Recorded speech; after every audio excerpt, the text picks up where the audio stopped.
Today, volumes are still dropping in the main market.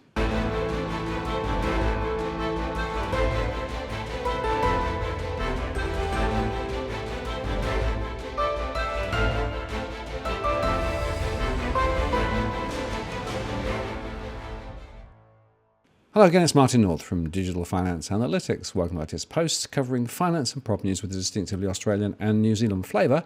Today I'm joined again by property expert Joe Wilkes. Hello, Joe. Hi, Martin. Good to see you. And we're going to talk about Auckland, I think, today. Yeah, well, I thought I've been away for a couple of weeks, and I've been neglecting my DFA duties, which are obviously, as you were well aware, largely voluntary. So I thought I'd better have a bit of a catch up and just a discussion of what's going on. We're getting some, we're going through winter, and winter is now coming to a close. We're about to hit the spring market.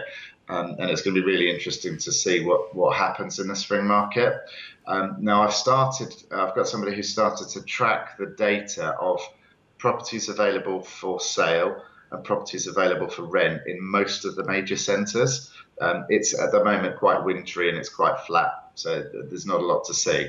But as we continue to track this going through the next few months, it's going to be really interesting to see if we do get that, will spring flood the market that we touched on a month or two ago. Early signs are that there's going to be quite a lot of stock that's going to hit the market, and I think October will be the month that it does. So we're not there yet, but we'll get it tracked fairly soon. The stories coming out of Auckland are quite worrying. There's discussions that I've had with a couple of agents now who are in some of the areas where there have been heavy levels of development, and they're now talking to developers who are holding properties off the market that are completed for fear of them competing with other properties. Now, this is something that when I did the Auckland housing crisis posts 1, but particularly 2 and 3, the parts that we did at the end of last year, I thought that we would see this come in, and it looks like it is now. So the developers are holding stuff on the market for fear of competing with other properties that they're trying to sell. You've also got some of the new apartments and development blocks struggling, so lots of calls for exemption on the foreign buyer ban. Even last week, the National Party leader Simon Bridges muted the suggestion that maybe the National Party would overturn the foreign buyer ban. So just shows how relevant and how important all that foreign liquidity was. And my back of a fact packet calculation a couple of months ago said we might be missing $3 or $4 billion worth of money just into the Auckland market. Now, DFA watcher and supporter and generous contributor of his time, Mike, has put some stats together for us, because what we wanted to do is compare the winter period of this year with winter periods that have happened over the last few years. We've broken it down by price range again so that you can see where the bigger drop-offs are, and it's really quite interesting. So this is data that compares Auckland sales volumes from June, July and August over the last few years, so a 3-month comparison of years. If you look at the peak of the volumes in the Auckland market in 2015, the 500,000 to 750,000 bracket.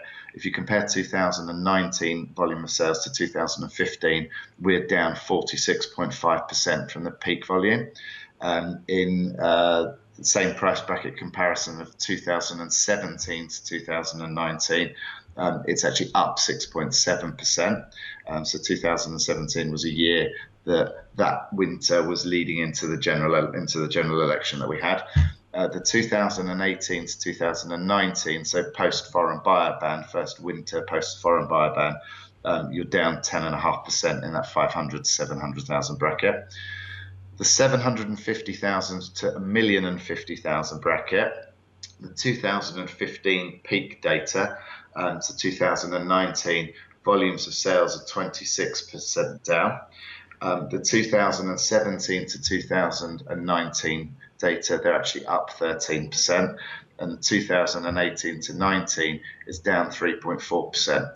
Now, the thing about this market is this is actually where Kiwis generally on a couple of good incomes can still get the big mortgages to go and buy in Auckland, and over 50% of mortgages being written to first home buyers in Auckland are currently at multiples that are greater than 5 times household income. So that's gross household income, not factoring they've got to pay tax, and therefore actually the multiples in real money are much larger. Now, the real telling thing is when you go north of that 1,050,000 bracket. So Mike's broken down the 1,050,000 to 1.4 million level. 2015 to 2019 comparison, 17% down. The 2017 general election year to 2019 down 5%, but the 2018 to 19 no foreign buyers anymore. That's down 13.7%, so quite a big shift in the years. And then we go to the next banding, and this is where I think Kiwis are struggling a little bit to get into this market.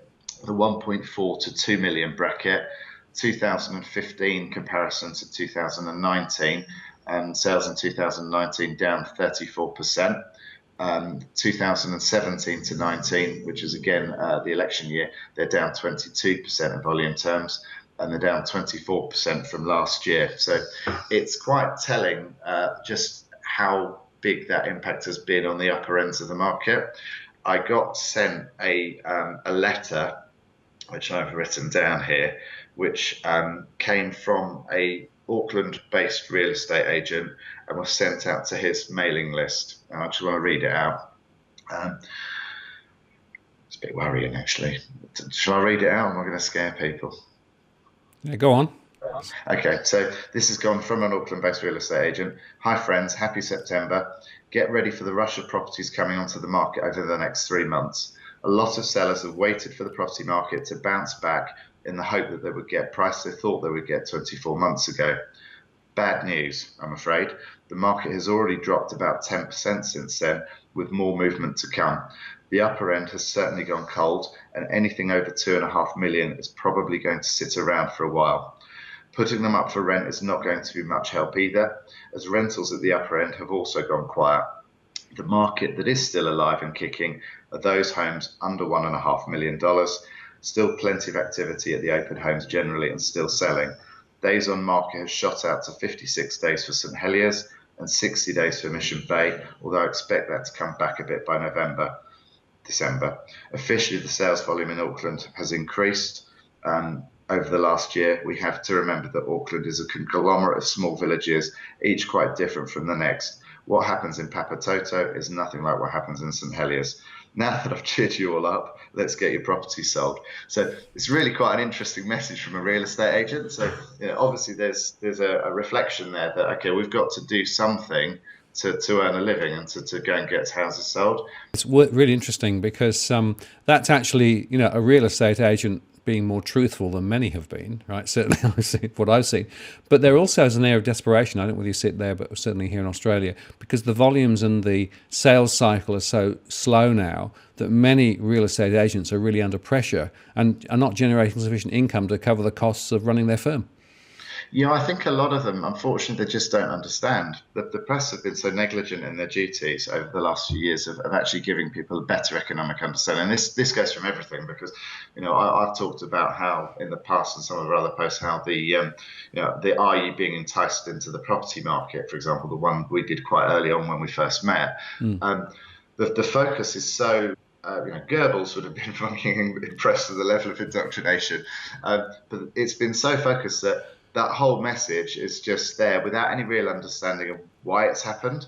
The apartment market, just looking at the numbers, and Mike's broken this down. So, and this is worrying because this is where we've got a hell of a lot of construction taking place, a lot of off the plan sales that won't finalise and won't need to finalise for another year or so until these places are built.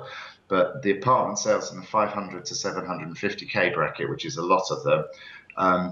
There were 346 in the 3 months to the end of August of 2018. That's dropped by more than half to 168 now.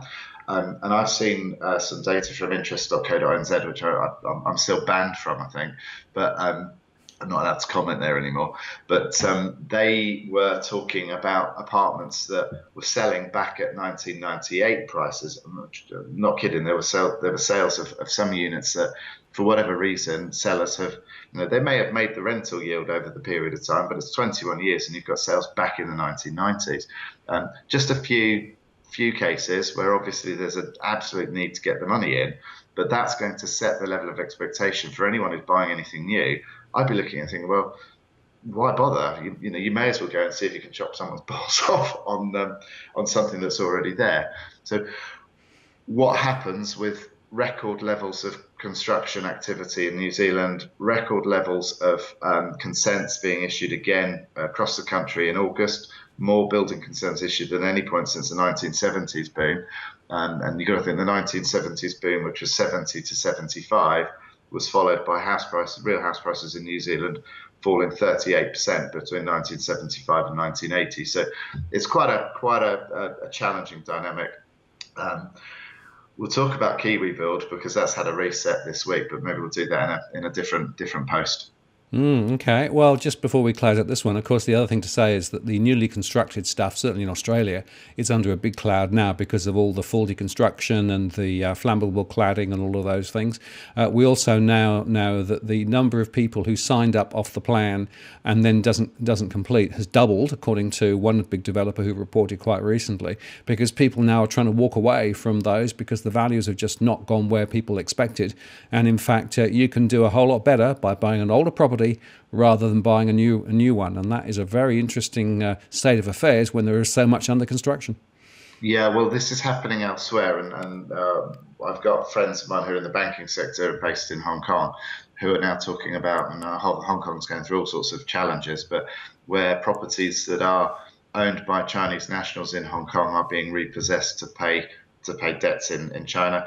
We may see some of that here because of the 25% of the Auckland population is now Chinese, and how much of that is if it's permanent residency, not a problem, but how much of that has been speculative purchasing?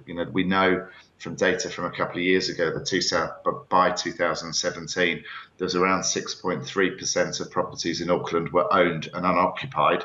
And a lot of those were owned by foreign nationals. If there is pressure building offshore, that could have a big impact on us. Yeah, absolutely. So I think the conclusion, Joe, is that this is an area to watch again, and it doesn't look too good ahead.